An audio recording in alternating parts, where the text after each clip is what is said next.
You want to know why we lost the war? Can you even imagine the chaos we faced? The grizzled curved veteran's mandibles clicked furiously, his agitation practically vibrating through the dimly lit space station bar as he clutched his drink like a lifeline. I'll tell you why we lost. Because we never had a snowball's chance in hell against those wild, psychotic primates. The young journalist, her antennae twitching with a mix of curiosity and disbelief, leaned forward, her eyes wide. She'd heard whispers, rumors that danced through the galaxy about the infamous human-Cthulhu conflict, but getting a first-hand account? That was like finding a rare gem in an asteroid field. Most veterans clammed up, desperate to bury those memories. But surely the Empire's military superiority, she started, her voice tinged with hope. Military superiority? Huh. The veteran's laugh was a harsh, chittering explosion that made the journalist flinch. Let me school you on humans and their insane approach to warfare. You think you get violence? You think you understand combat? You don't know a damn thing. He took a long, deliberate swig, his compound eyes glinting ominously in the bar's faint glow. Here's the deal with humans. They turned warfare into a freaking art form long before they even dreamed of leaving their planet's gravity well. While we were busy perfecting plasma weapons and energy shields, polishing our tech to a shine, you know what they were up to? They were dreaming up the most creative, downright horrifying ways to slaughter each other with nothing but sharpened bits of metal and crude explosives. Can you believe that? But that's so primitive, the journalist blurted, her voice laced with shock. Primitive? How could a species so advanced stoop to such barbaric methods? Primitive? Oh, you're in for a story. He slammed his drink down, the sound echoing like a gunshot.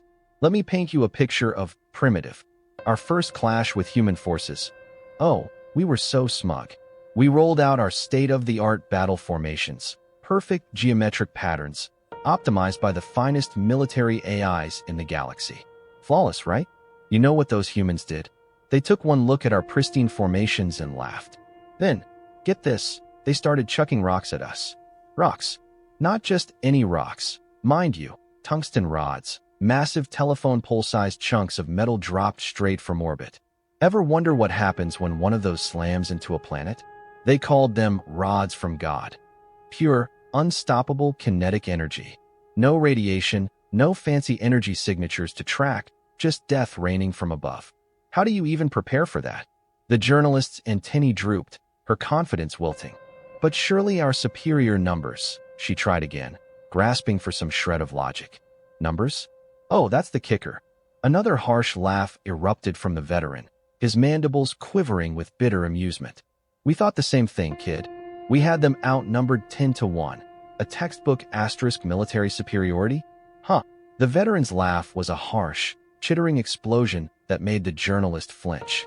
Let me school you on humans and their insane approach to warfare. You think you get violence? You think you understand combat? You don't know a damn thing. He took a long, deliberate swig, his compound eyes glinting ominously in the bar's faint glow. Here's the deal with humans. They turned warfare into a freaking art form long before they even dreamed of leaving their planet's gravity well. While we were busy perfecting plasma weapons and energy shields, polishing our tech to a shine, you know what they were up to? They were dreaming up the most creative, downright horrifying ways to slaughter each other with nothing but sharpened bits of metal and crude explosives. Can you believe that? But that's so primitive, the journalist blurted, her voice laced with shock. Primitive? How could a species so advanced stoop to such barbaric methods? Primitive? Oh, you're in for a story.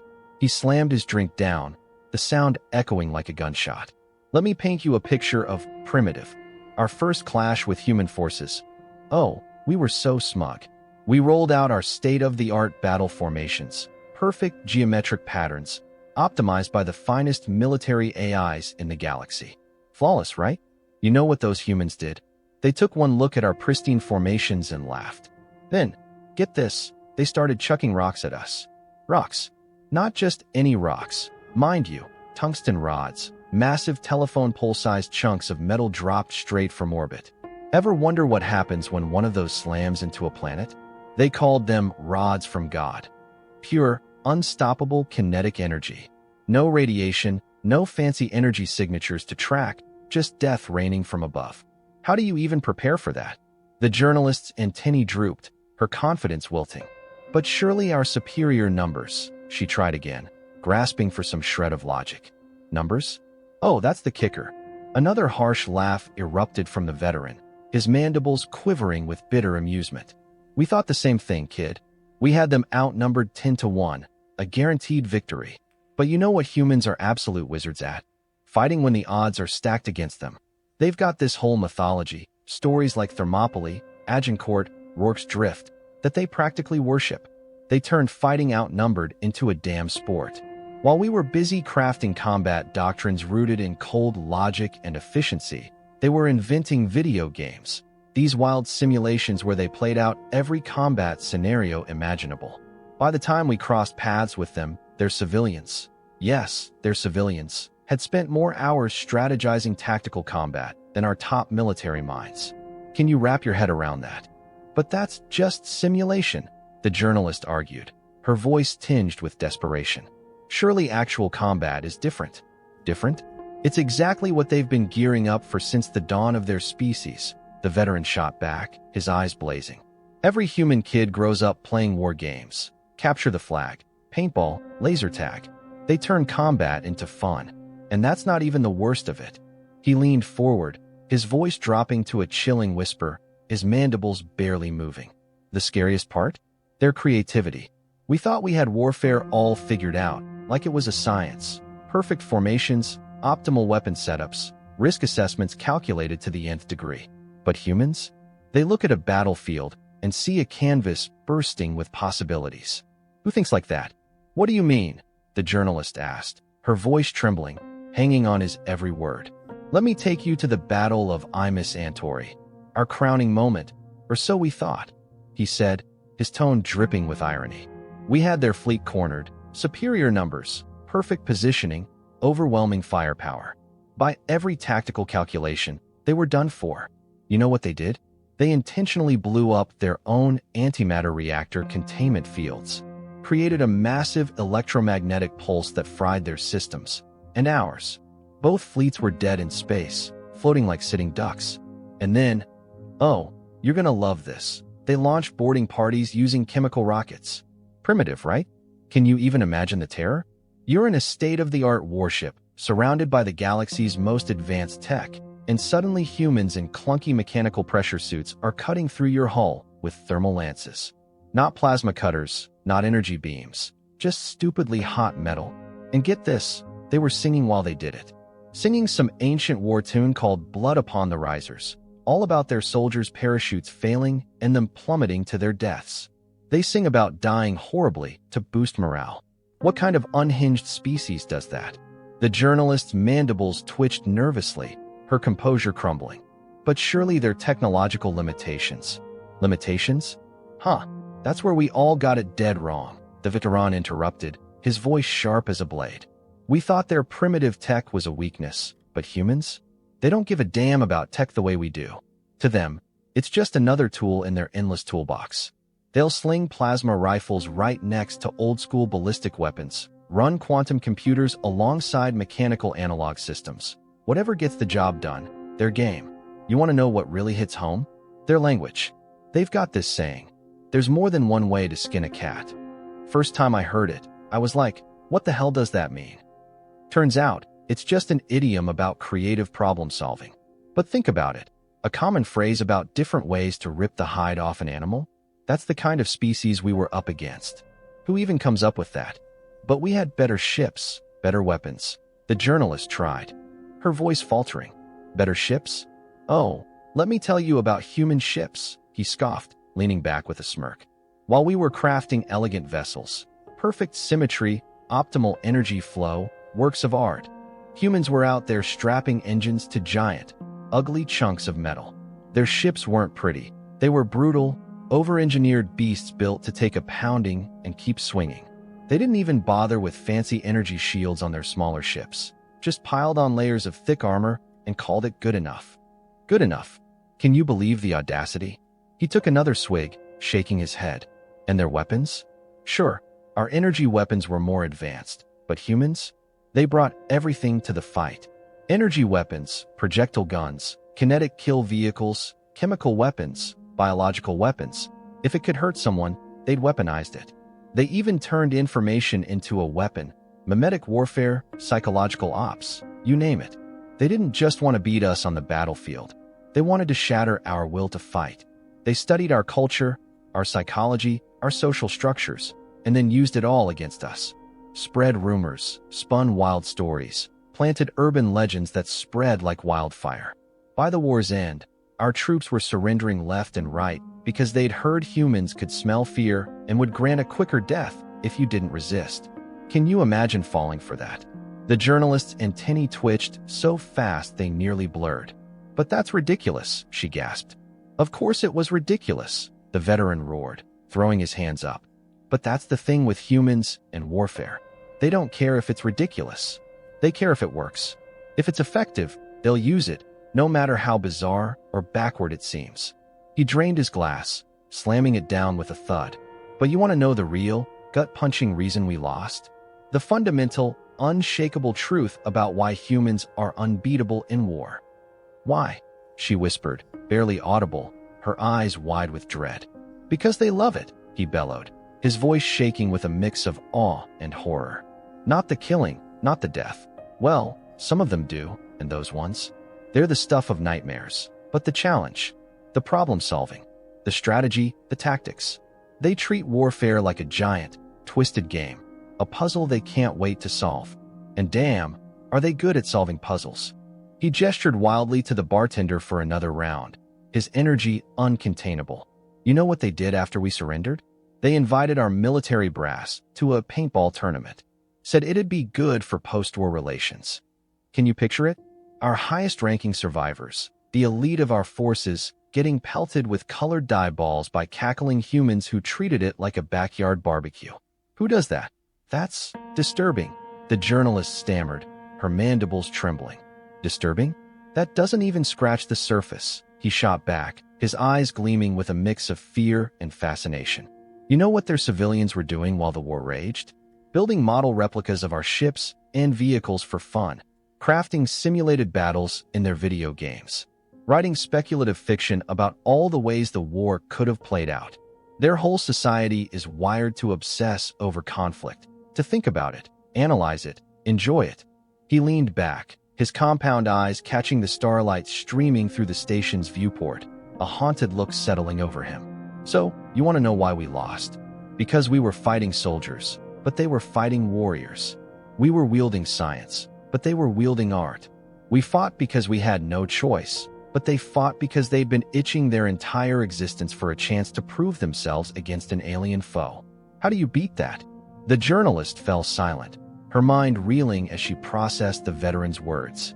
After a long, heavy moment, she finally mustered the courage to ask, "Do you think they'll ever change? You know, become more civilized?" The veteran chittered, a dark, mirthless sound that sent a chill down her spine. Civilized? They're already civilized, and that's what makes them so damn dangerous. They've somehow kept their warrior spirit alive while building a sophisticated civilization. They've got ballet dancers who train in martial arts, scientists who play war games on their lunch breaks, politicians who hunt for sport. Their whole culture is built on this insane idea that you can be both civilized and deadly. He pointed to a group of humans at the far end of the bar, laughing and arm wrestling, placing bets with gleeful abandon. Look at them right now. They're just goofing off, having a blast with their silly nothing. But I've seen what happens when you push them too far, when you threaten their worlds, their people, their way of life. They drop the civilized act faster than you can blink, and then you see why every species that's tangled with them ends up either dead or waving a white flag. And what's that? She asked, her voice barely above a whisper. Because humans don't just practice warfare, he roared, his voice rising to a fever pitch. They don't just study it. They don't just enjoy it. They transcend it. They turn violence into a damn art form, conflict into a dance, battle into a symphony. They're the gods of war, and the rest of us? We're just kids scribbling with crayons while they're out there painting masterpieces of destruction. He finished his drink and stood, his mandibles clicking softly, a weary edge to his voice. So, next time someone calls humans primitive for still using projectile weapons, or backward for keeping standing armies, or uncivilized for loving their combat sports, you remember this conversation. Remember that every primitive piece of tech they cling to has a purpose our fancy civilizations never even thought of. Remember their backward military traditions were forged in millennia of relentless warfare. And remember that their uncivilized love of competition is what drives them to keep innovating, keep improving, keep winning. He started for the door, then paused, turning back with a grim smirk. Oh, and one last thing. If you ever find yourself in a fight with a human, surrender on the spot. Because if you don't, they'll take whatever you're using, figure out how it works, make it better, and then turn it against you. And they'll probably be humming some catchy tune while they do it. With one final chitter, he walked out, leaving the journalist alone with her thoughts, grappling with the chilling realization that humanity had turned warfare into an art form. And that's why they were the most terrifying warriors in the galaxy.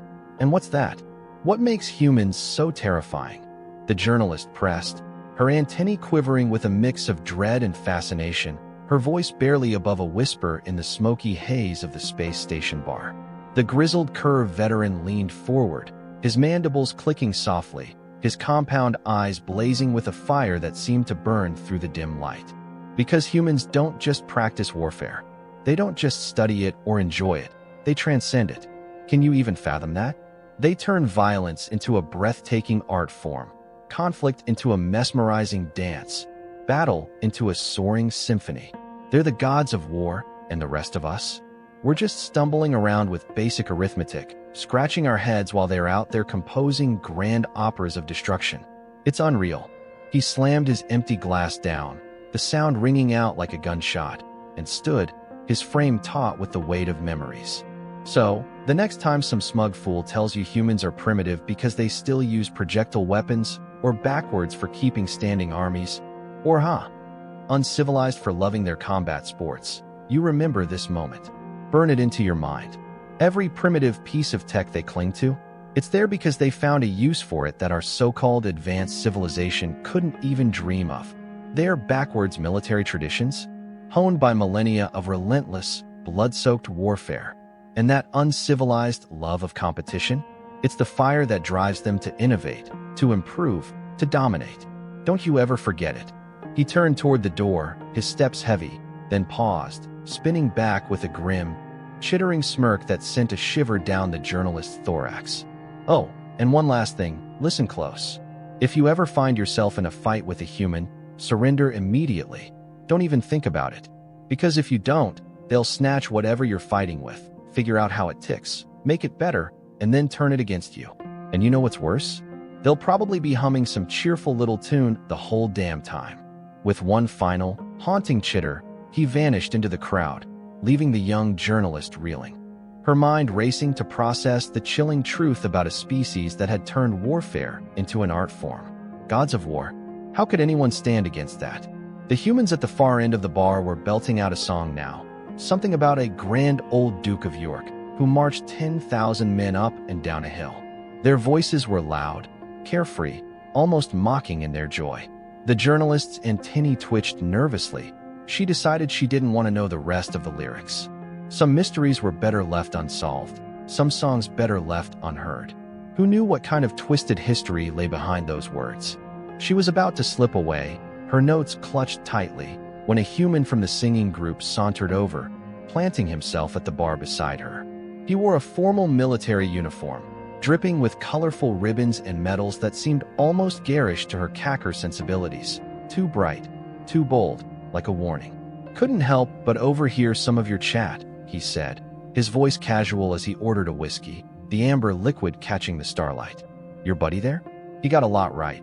But man, he missed the best parts. Want to hear them? Her professional curiosity sparked, overriding her unease. Best parts?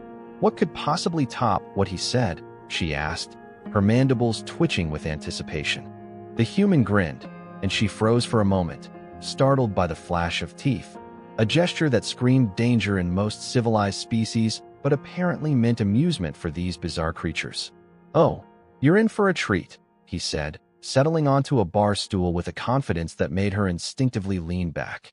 See, your veteran friend? He only saw us in wartime. like catching the explosive finale of a show without watching the rehearsals. That's just the surface. His eyes sparkled with a mix of pride and mischief, and she couldn't help but wonder what kind of mind lurked behind that easy grin. "Did you fight in the war?" she ventured, her voice cautious, probing. "Me? Nah, I was just a kid back then," he laughed, waving a hand dismissively. "But I've studied it. Hell, we all have. It's mandatory now, like a class called How Not to Start an Interstellar War 101. He chuckled, the sound warm but edged with irony. "Though, if I'm being real, it should be called How to End a War Crazy Fast when someone else kicks it off." He gestured toward the viewport, where stars glittered like a promise of infinity. "Look out there. Go on, look. What do most species see? Resources, territory, strategic spots to control, right? But humans? We see every sci-fi story we've ever written, every space battle we've dreamed up, every heroic last stand, every desperate gambit, every clever trick we've imagined since we first looked at the stars. Isn't that wild?" His expression shifted, growing deadly serious, his voice dropping low. "But you want to know the real kicker? The thing that makes us truly dangerous? Can you guess?" "What's that?" she asked, her antennae rigid with suspense. "We don't actually want to fight," he said, his words landing like a bombshell. "Can you believe it? We prepare for war constantly, obsessively, like it's our job, but our greatest heroes? They're the ones who dodge it. We cheer for commanders who win without firing a shot, diplomats who shut down conflicts before they start, leaders who keep the peace. That's what makes us gods of war, not just knowing how to fight, but knowing when not to." He downed his whiskey in one swift motion, the glass clinking as he set it down. "That's why we're here now, sharing drinks in this bar instead of blasting each other to bits out in space. Because as badass as we are at warfare, we're even better at finding ways to avoid it. Isn't that something?" He stood, straightening his uniform with a proud tug, his medals glinting. "Just keep this in mind. The only thing humans love more than a good fight is a damn good reason not to have one." He flashed another toothy grin, and this time, she didn't flinch. She was too caught up in his words. With a nod, he rejoined his companions, who were now butchering a song about 99 bottles of beer on a wall, their voices raucous and unapologetic. The journalist stared at her notes, then up at the stars, her mind spinning. Gods of war, not because they fought the best, but because they knew when to hold back? How could a species be so contradictory, so profound? Her story was taking shape, but it wasn't the one she'd set out to write. Behind her, the humans launched into another song. This one about a buffalo soldier in the heart of America, their voices rich with history she couldn't begin to unravel. She decided some songs, like some species, were best appreciated from a distance, maybe even from behind a few layers of reinforced armor, just to be safe. Who knew what kind of fire lay beneath their carefree tunes? As she mulled over the officer's words, a strange shift in the bar's atmosphere snapped her back to reality. The air felt heavier, the noise quieter, the singing had stopped. She turned, her antennae twitching, and saw the human group staring at a vid screen, their faces frozen. Breaking news flashed across the display. Pirates had attacked a civilian transport near the Carina Nebula. Not just any transport, a refugee ship carrying children from the war-torn Riel sector. The journalist's thorax tightened, a primal shiver coursing through her. This was what the veteran had warned her about, wasn't it? A new human approached her table, a woman this time, dressed in civilian clothes, but moving with the unmistakable precision of a soldier. Without a word, she sat, her presence commanding. "You want to know why we're really the gods of war?" she asked, her voice low but crackling with intensity, like a storm about to break. "Watch what happens next. You're about to see something unforgettable." "What do you mean?" the journalist stammered, her mandibles trembling. "Those pirates? They just made the biggest mistake of their miserable lives," the woman said, her eyes narrowing. "They broke one of humanity's core rules, rules we don't bend." "You have rules for warfare?" the journalist asked, incredulous. "Rules? For these chaotic beings?" The woman's laugh was sharp, like ice cracking under pressure, nothing like the officer's warm chuckle. "Rules? Oh, we've got rules for everything. Codes of conduct, laws of war, Geneva Conventions, rules of engagement, you name it. But some rules," she said, nodding toward the screen. Some rules are carved into our DNA. You cross those, and you're done. The journalist watched, stunned, as the humans in the bar sprang into action, making calls, sending messages, coordinating with a precision that clashed with their earlier carefree antics. Most species think we're dangerous because we're good at fighting, the woman continued, her voice steady but fierce. But that's not it. Not even close. We're dangerous because we have lines you don't cross. And when someone dares to cross them, she smiled, and the journalist's blood ran cold, suddenly understanding why some species saw human smiles as threats. That wasn't amusement, it was a warning. The veteran you talked to? He saw us in a regular war, the woman said. The officer? He knows our history, our prep, our potential, but neither showed you what happens when humanity gets truly pissed off. You're about to witness it.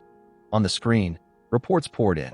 Naval vessels were rerouting toward the Carina Nebula, and not just human ships. Vessels from every major power in the sector were joining the fray. The journalist's antennae twitched in shock. How is this happening so fast? She gasped. Alliances, the woman said, her voice brimming with pride. Another thing we're damn good at. When humanity goes to war, we don't just bring weapons, we bring friends, allies, partners, whole coalitions. Why? Because we learned ages ago that the strongest warrior isn't the one with the biggest guns. It's the one with the most people standing shoulder to shoulder with them. Right now, every nation that signed the Terran Accords is mobilizing, not because they're forced to, but because they know if they ever need help, humanity won't forget who had our back. Isn't that powerful? But it's just pirates, the journalist protested, her voice rising. Just pirates. Just pirates. The woman's expression darkened, her eyes like twin storms. They attacked children, refugees, the helpless, the innocent. Do you have any idea what that means to a human? The journalist shook her head, her mind racing to keep up. It means the rules just changed, the woman said, pointing to the screen where more ships were massing. In a regular war, we've got restrictions, ethics, limitations, all that jazz. But when someone targets kids, her voice dropped to a deadly whisper. That's when you see why we're called gods of war. That's when the gloves come off. The officer from earlier appeared beside the table, his face grim but focused. Task force is assembled. We're getting reports of similar groups forming in 3 other sectors. Someone's been tracking these pirates for a while now. Of course they have, the woman replied, her tone fierce. We never forgot. We never forget. The journalist's instincts kicked in, her curiosity overriding her fear. Never forgot what? What's going on? She demanded. The 2 humans exchanged a glance, a silent understanding passing between them. The officer spoke first, his voice steady. 3 years ago, these same pirates hit another transport. We couldn't prove it was them, but we knew. So we watched, waited, gathered intel, built networks, made friends. And now, the woman said, her smile chillingly calm. They've handed us an excuse, a justification, a reason to act. And let me tell you, when humans have moral authority behind them, that's when we're at our most dangerous. That's when the galaxy trembles. The screen lit up with the first reports of engagement, and the journalist watched, jaw dropping, as ships from a dozen species moved in perfect sync, cutting off escape routes, isolating pirate vessels, pulling off maneuvers that met impossible for such a mismatched fleet. How are they working together so flawlessly? She marveled, her voice barely a whisper. Because we trained them, the officer said, his chest puffing with pride. After the war, we shared our knowledge, our tactics, our techniques, our experience. Not everything. Of course, we're not idiots. But enough. Why? Because we figured out that being great at warfare is awesome, but having allies who are just as good, and who trust you, that's unstoppable. Trust, the woman added, her voice like steel, is a weapon stronger than any battleship. You can't buy it, you can't fake it, but when you've got it, nothing stands in your way. The journalist watched, mesmerized, as the operation unfolded with ruthless efficiency. Within hours, the pirates were cornered, the refugee ship secured. Then, wait, she exclaimed, pointing at the screen. They're offering the pirates a chance to surrender? What? Of course they are, the woman said, her tone matter of fact. That's rule 1 of human warfare. Always offer a chance to surrender. Always give them an out. Why? Because the goal isn't to wipe out your enemy. It's not, the journalist asked, her mind reeling. No way. The officer replied, his eyes intense. The goal is to make damn sure they never want to fight you again. And sometimes, the best way to do that is to show mercy when you've got every right to crush them. That's power. The journalist stared as most of the pirate ships surrendered, their defiance crumbling. A few tried to fight. A few tried to flee. None made it. The woman stood, her presence commanding, her civilian clothes doing nothing to hide her military aura.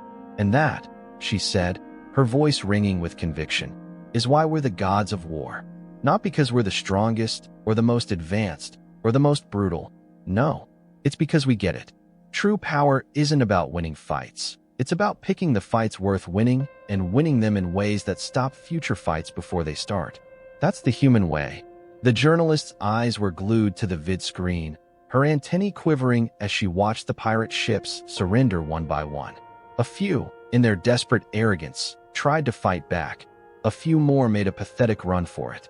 None made it out. How could they?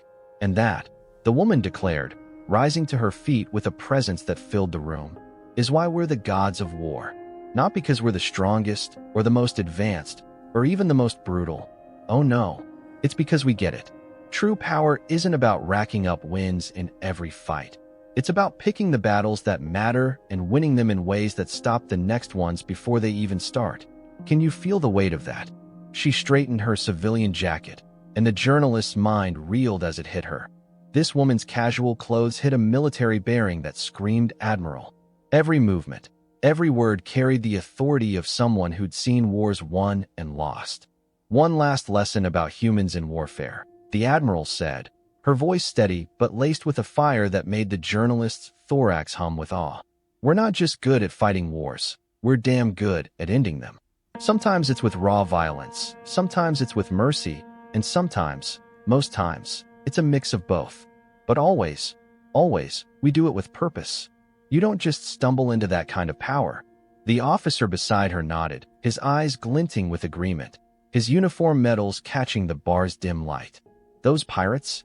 They thought they could pull this off because they didn't get humanity's rules, he said, his voice thick with disdain. They saw us singing, drinking, playing games, and figured we're not serious about warfare. Huh, they forgot. The admiral cut in, her tone dropping to a chilling whisper, that gods can be both merciful and terrifying. And humanity? We've had centuries of practice balancing those two. You don't mess with that kind of legacy. The journalist tore her gaze from them and back to the screen, where the combined fleet, human and alien ships moving like a single, unstoppable force, was escorting the captured pirate vessels to the nearest starbase. The refugee ship, now safe, was surrounded by medical vessels from 3 different species, their lights blinking like beacons of hope. Her mandibles twitched in disbelief. This was why humanity was called the gods of war. Not because of fancier tech or bigger armies or sharper tactics, but something deeper, something unbreakable. The ability to rally others to a cause, to fight with both blazing fury and cool restraint, and to turn enemies into allies who'd stand by them for life. How did they do it? What kind of species could wield that kind of power? The humans in the bar had started singing again, but this time it wasn't their usual rowdy chaos.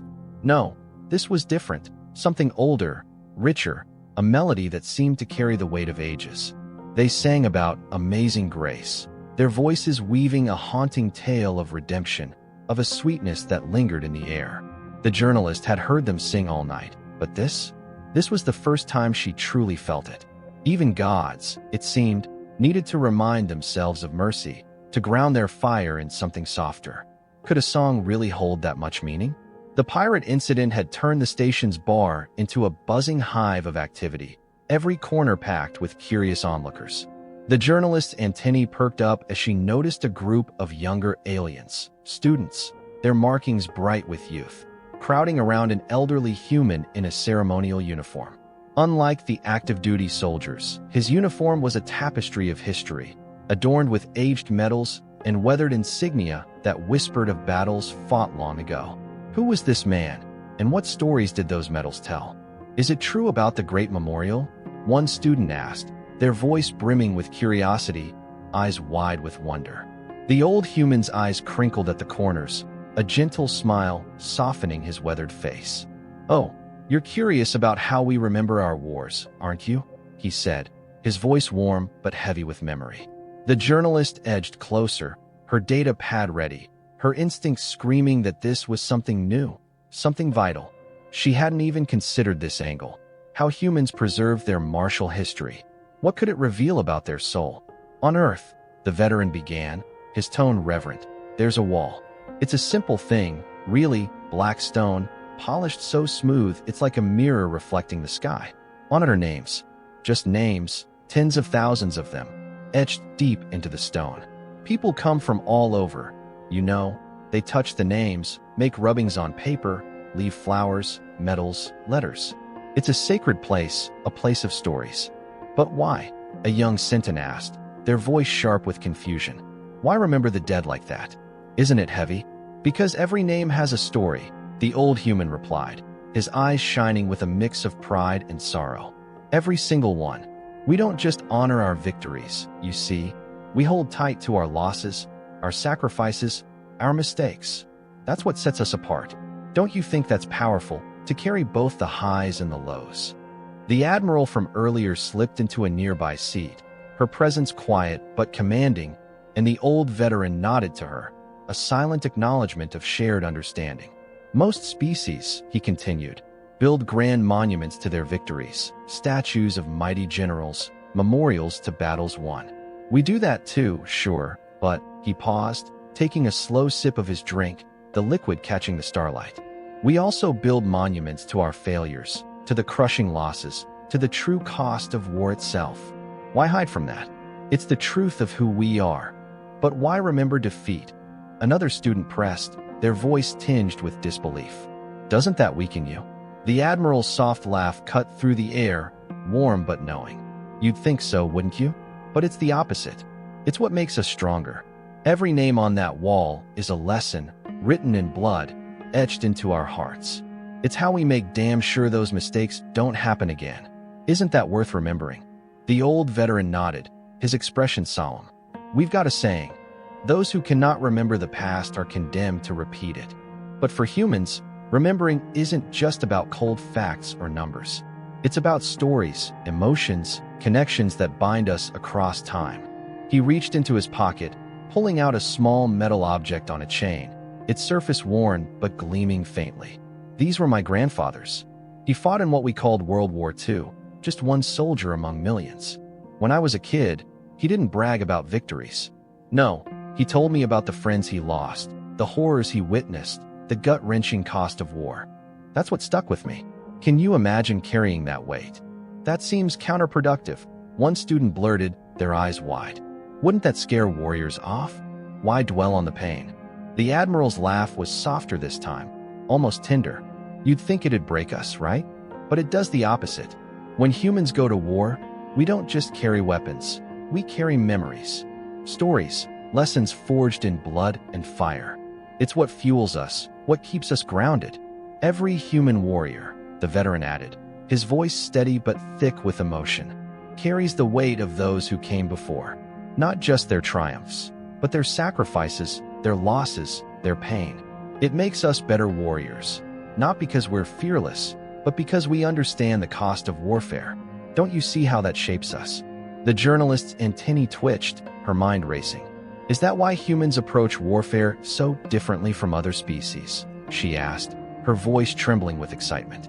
Was this the key to their enigma? "Partly," the admiral said, her eyes sharp but warm. "Most species see war as a tool, a means to an end, a necessary evil. Us, we see it as a story, one that's still being written. Every battle, every conflict, every war, it's a chapter in a book that started when the first human picked up a rock to protect their tribe. And we're still writing it, still adding pages, still weaving the tale. Isn't that incredible?" The veteran nodded, his voice soft but firm. "Still adding chapters, still learning, still remembering. Always remembering." One student pointed to the news feed, still flickering with updates from the pirate incident. "Is that why everyone moved so fast? Because of memories? Because of the past?" "Exactly. The admiral said, her voice ringing with conviction.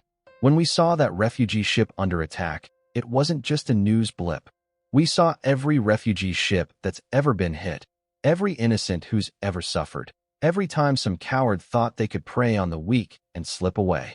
It's all there, in our blood, in our bones. We remember, the veteran said, his voice barely above a whisper, yet heavy with truth. We always remember. But it's more than that, the admiral continued, her passion igniting the air. We also remember every time someone stood up for the innocent, every time species banded together for a shared cause, every time mercy triumphed when vengeance would have been so much easier. That's the human heart, fierce but fair. The veteran held up his grandfather's dog tags, the metal glinting faintly. These remind me of something critical about human warfare, he said, his voice thick with emotion. We don't fight because we love war, not really. We fight because we remember what happens when good people do nothing. When we stand by, the weak suffer, the innocent fall. That's not who we are. And that, the admiral added, her voice like a blade, is why we train so hard, prepare so thoroughly, build alliances, share knowledge. Because we remember every time we weren't ready, every time we were too slow, every time we failed to protect those who needed us most. We carry those failures, and they make us better. The journalist glanced at her notes, then at the group, her mind buzzing. So, humans are gods of war not just because of how you fight, but because of how you remember? She asked, her voice alive with realization. How we learn, the veteran finished, his tone resolute. How we carry the weight of every conflict, every loss, every victory, every sacrifice. It's all part of us. The admiral stood, straightening her civilian clothes with a quiet dignity. That's why those pirates never stood a chance. Not just because we had better forces or slicker coordination, but because every human who responded carried the memories of every other time someone tried to hurt the innocent, and the mercy we showed the survivors. She paused as a student interjected. That's because you remember too, right? Damn right, the veteran said, his voice fierce. We remember what happens when victory turns to vengeance, when justice becomes cruelty. We remember because we have to. If we forget, we risk becoming the very monsters we fight. The newsfeed showed the last pirate ships being escorted to the starbase, the refugee ship safely docked, its passengers cared for by a multi-species medical team. So you see, the veteran concluded, his voice steady but profound, being gods of war isn't about being the best at fighting. It's about being the best at remembering why we fight, when to fight, and most importantly, when not to. That's the human way. And when we do fight, the admiral added, her eyes blazing, we carry every lesson, every story, every sacrifice that came before. It makes us better warriors, not because we're stronger or faster or more skilled, but because we understand the true cost of warfare. That's what sets us apart. The veteran's voice softened, but its weight lingered. And that understanding? It makes us both more terrible in battle and more merciful in victory. That's the balance we strive for. The students fell silent, absorbing the depth of his words. The journalist stared at her notes, her heart pounding. She didn't just have a story anymore. She had enough for a whole series. Behind them, the humans in the bar started singing again, but this time it was a slow, mournful tune about poppies growing in fields where soldiers had fallen long ago, their voices weaving a tapestry of loss and hope. The journalist finally understood. Humans weren't gods of war because of their battles. They were gods because they never forgot why they fought or the price they paid. How could any species rival that kind of soul? Oh, the raw, pulsating heart of humanity laid bare in those paragraphs. I'm struck by the fierce duality of their spirit, how they weave mercy with might, remembrance with resolve. It's a lifestyle that screams passion, one that doesn't just live but burns with purpose. Their obsession with remembering, not just victories but every scar, every loss, speaks to a social view that's both haunting and inspiring. They don't shy from pain. They embrace it, learn from it, let it shape them into something greater. That's not just living. That's thriving through adversity. But what grips me most is their balance of ferocity and compassion. To fight like gods, yet offer surrender to pirates who dared harm the innocent? That's a society that values life, not just power. It's a clarion call. We need to cherish this duality in our own lives. Too often, we swing between aggression or passivity, forgetting that true strength lies in choosing when to strike and when to forgive. Humanity's way, carrying stories, building alliances, singing of grace amid war, challenges us to live deliberately, to forge connections, to remember our own failures so we don't repeat them. Yet, it's a warning too. Their love for competition, their art of war, could tip into chaos if unchecked. We must temper our drive with their hard-won wisdom, fight for what's right, but never lose sight of mercy. Let's live boldly, love fiercely, and remember deeply, because that's the human spark that lights up the galaxy.